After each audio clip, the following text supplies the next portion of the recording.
Kasus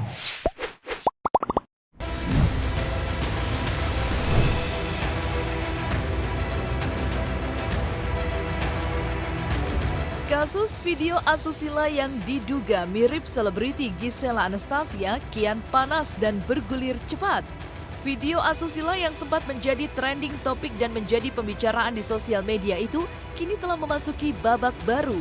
Sempat dituding oleh para netizen sebagai pelaku laki-laki dalam video syur yang tengah heboh, Aditya Mukti akhirnya angkat bicara. Aditya yang merupakan salah satu anggota band pengiring musik Giselle tersebut secara tegas membantah bahwa apa yang ditudingkan terhadap dirinya tidaklah benar. Selain itu, Aditya juga menjelaskan secara detail ciri tubuhnya, mulai dari tahi lalat, bentuk rahang, kuping, hingga bentuk badan yang memiliki perbedaan dengan apa yang selama ini dikaitkan netizen dengan pelaku pria dalam video syur tersebut.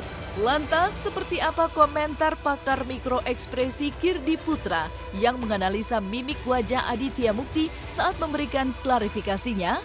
Dan benarkah ekspresi Gisela saat memberi klarifikasi beberapa waktu lalu berbeda dengan ekspresi Aditya? Orang yang berada dalam video tersebut bukan kamu, bener ya, Non? Pokoknya aku ini sih kayak nggak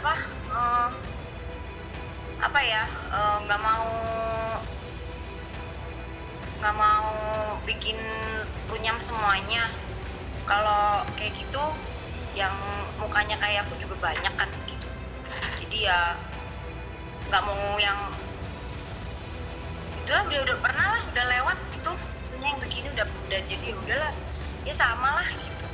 Terlihat dari situ sebetulnya tidak ada sebuah bahasa tubuh, ekspresi atau penanda apapun yang membuat dia kelihatannya seperti misalnya nutup-nutupin sesuatu, ragu-ragu, atau misalnya katakanlah ada hal-hal yang kemudian dia takut untuk cerita, enggak.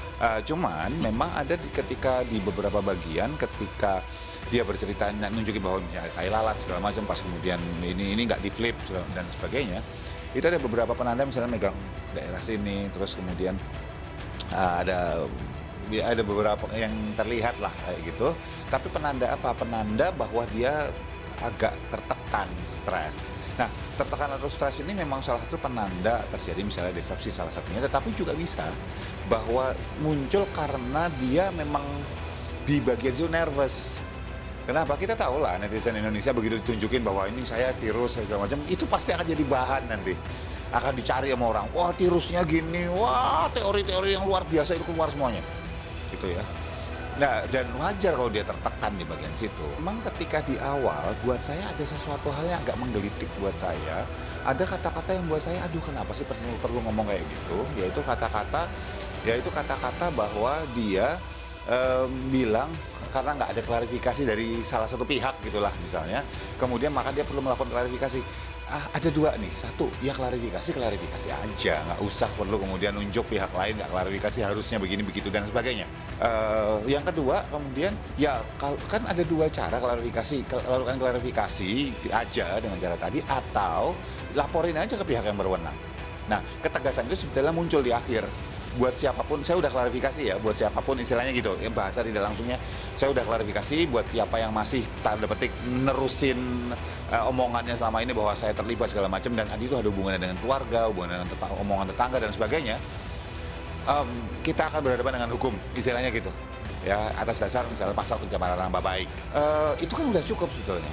Buat apa kemudian ada statement yang mengatakan bahwa harusnya ada klarifikasi dari sebelah segala macam, itu malah kemudian membuat seolah-olah jadi kayak mendiskreditkan bahwa seolah-olah yang pihak yang sana itu memang benar dia adalah salah orang yang pelaku.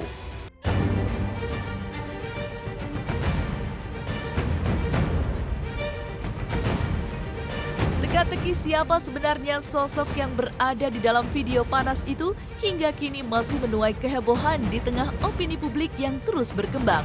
Dan seperti apa juga analisa pakar telematika Roy Suryo yang kembali membeberkan hasil analisanya terkait kemiripan posisi tahi lalat, warna dan bentuk mata hingga alis. Kalau kita lihat, saya tidak spesifik hanya melihat pada bagian tertentu ya, tapi di sini misalnya ada tahi lalat yang ada pada video itu pada sisi di dekat hidung ya. Kemudian kalau kita bandingkan dengan yang ada pada banding, itu pun juga kita juga bisa mendapatkan hal yang sama. Jadi artinya adalah memang di situ ada tahi lalat, tapi sekali lagi jangan hanya menggunakan satu parameter ya.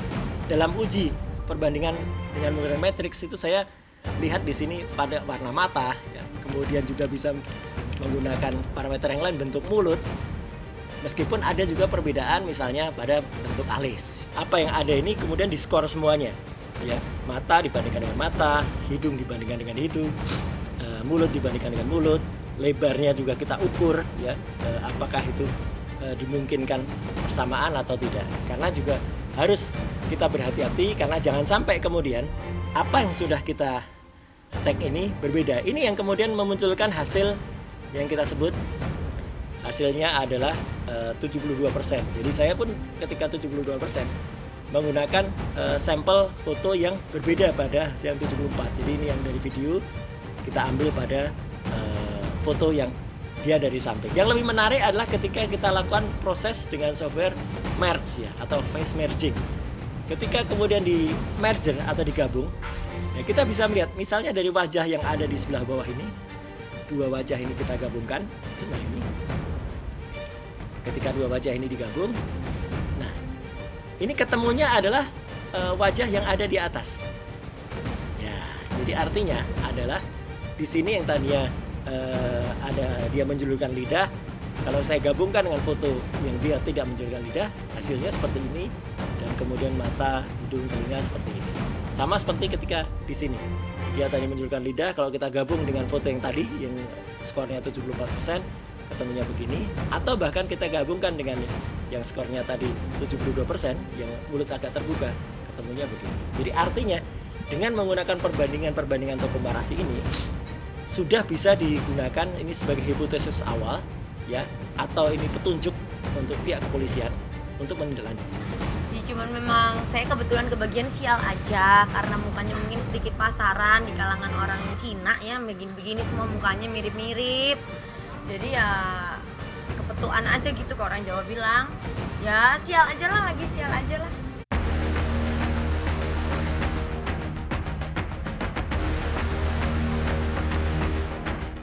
Semakin panasnya kasus video syur yang menyeret dirinya ke dalam pusara, Gisela Anastasia hingga saat ini belum lagi muncul ke hadapan publik pasca pulang liburan dari Pulau Sumba, Nusa Tenggara Timur.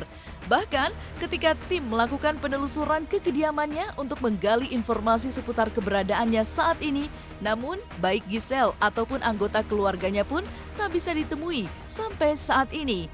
Dan di saat publik tengah mencari tahu keberadaan Giselle, Roy Suryo kembali mengurai penjelasan yang mengejutkan terkait pelaku penyebaran video tersebut.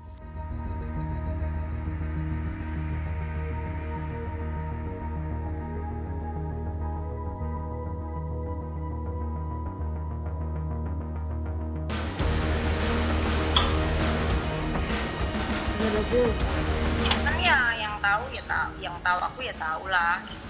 Cuman ada aja kalau yang nggak terlalu dekat, itu tuh kamar kamu banget tuh kordennya gitu.